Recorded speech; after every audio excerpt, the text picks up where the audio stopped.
I used to think the whole purpose of life was pursuing happiness. Everyone said the path to happiness was success, so I searched for that ideal job, that perfect boyfriend, that beautiful apartment. But instead of ever feeling fulfilled, I felt anxious and adrift. And I wasn't alone. My friends, they struggled with this too. Eventually, I decided to go to graduate school for positive psychology to learn what truly makes people happy. But what I discovered there changed my life. The data showed that chasing happiness can make people unhappy. And what really struck me was this. The suicide rate has been rising around the world, and it recently reached a 30-year high in America. Even though life is getting objectively better by nearly every conceivable standard, more people feel hopeless, depressed, and alone. There's an emptiness gnawing away at people, and you don't have to be clinically depressed to feel it. Sooner or later, I think we all wonder, is this all there is? And according to the research, what predicts this despair is not a lack of happiness. It's a lack of something else, a lack of having meaning in life. But that raised some questions for me. Is there more to life than being happy? And what's the difference between being happy and having meaning in life? Many psychologists define happiness as a state of comfort and ease, feeling good in the moment. Meaning, though, is deeper. The renowned psychologist Martin Seligman says meaning comes from belonging to and serving something beyond yourself, and from developing the best within you. Our culture is obsessed with happiness, but I came to see that seeking meaning is the more fulfilling path. And the studies showed that people who have meaning in life, they're more resilient, they do better in school and at work, and they even live longer. So this all made me wonder, how can we each live more meaningfully?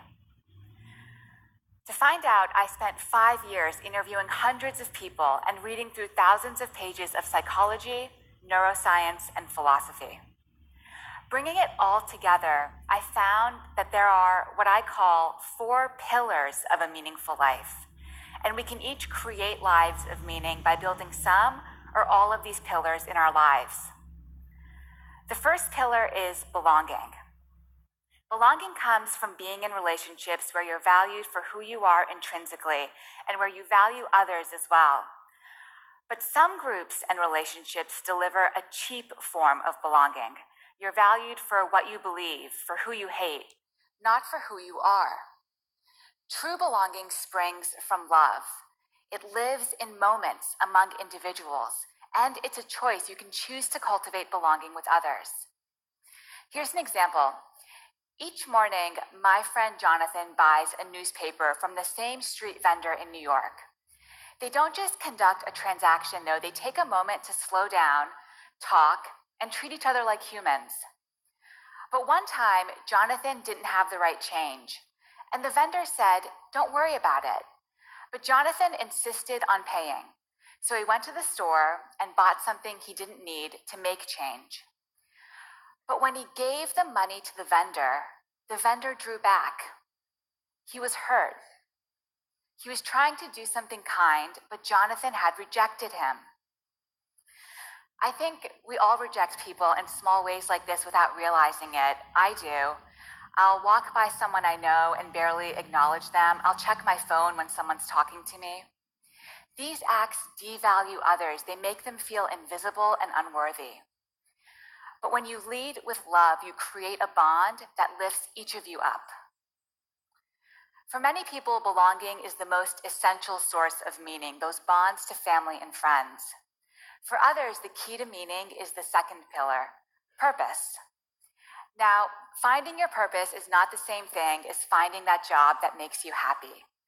Purpose is less about what you want than about what you give. A hospital custodian told me her purpose is healing sick people. Many parents tell me, my purpose is raising my children. The key to purpose is using your strengths to serve others. Of course, for many of us, that happens through work. That's how we contribute and feel needed. But that also means that issues like disengagement at work, unemployment, low labor force participation, these aren't just economic problems, they're existential ones too. Without something worthwhile to do, people flounder. Of course, you don't have to find purpose at work, but purpose gives you something to live for, some why that drives you forward. The third pillar of meaning is also about stepping beyond yourself, but in a completely different way. Transcendence. Transcendent states are those rare moments when you're lifted above the hustle and bustle of daily life. Your sense of self fades away and you feel connected to a higher reality. For one person I talked to, transcendence came from seeing art. For another person, it was at church. For me, I'm a writer, and it happens through writing. Sometimes I get so in the zone that I lose all sense of time and place. And these transcendent experiences can change you. One study had students look up at 200 feet tall eucalyptus trees for 1 minute. But afterwards, they felt less self-centered, and they even behaved more generously when given the chance to help someone. Belonging, purpose, transcendence. Now, the fourth pillar of meaning I found tends to surprise people. The fourth pillar is storytelling, the story you tell yourself about yourself.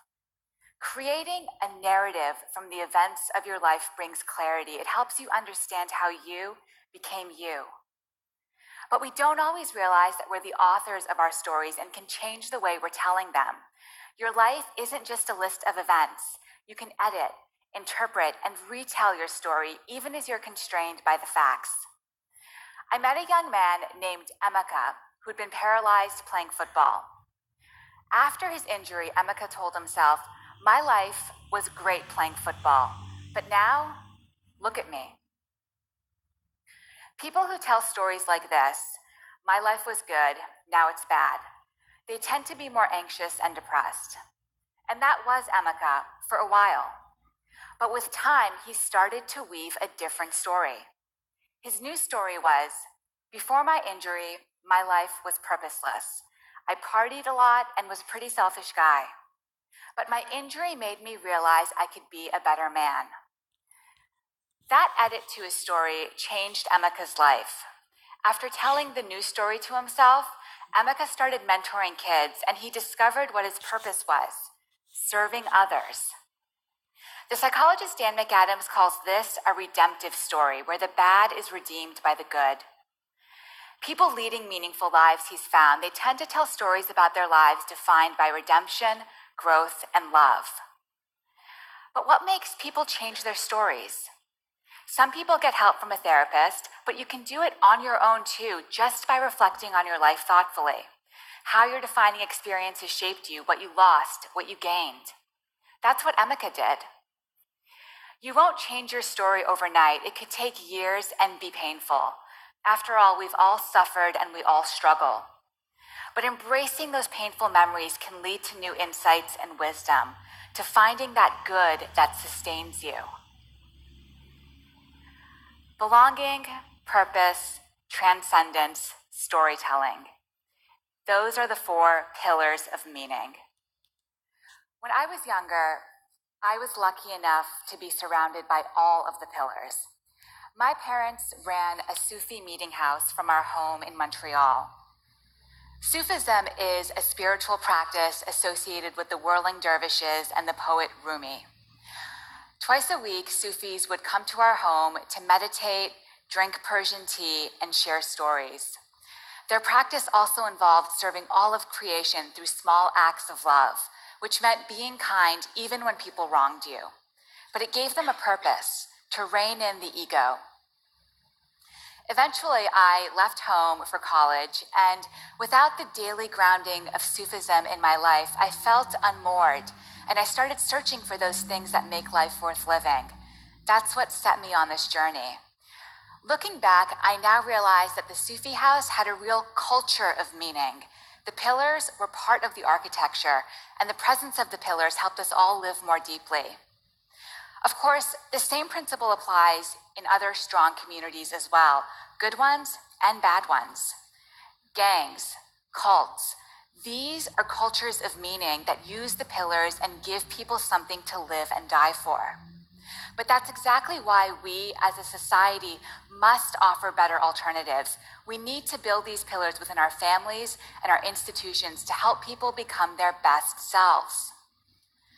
But living a meaningful life takes work. It's an ongoing process. As each day goes by, we're constantly creating our lives, adding to our story. And sometimes we can get off track. Whenever that happens to me, I remember a powerful experience I had with my father. Several months after I graduated from college, my dad had a massive heart attack that should have killed him. He survived, and when I asked him what was going through his mind as he faced death, he said all he could think about was needing to live so he could be there for my brother and me, and this gave him the will to fight for life. When he went under anesthesia for emergency surgery, instead of counting backwards from 10, he repeated our names like a mantra. He wanted our names to be the last words he spoke on earth if he died. My dad is a carpenter and a Sufi. It's a humble life, but a good life. Lying there facing death, he had a reason to live, love. His sense of belonging within his family, his purpose as a dad, his transcendent meditation repeating our names, these, he says, are the reasons why he survived. That's the story he tells himself. That's the power of meaning.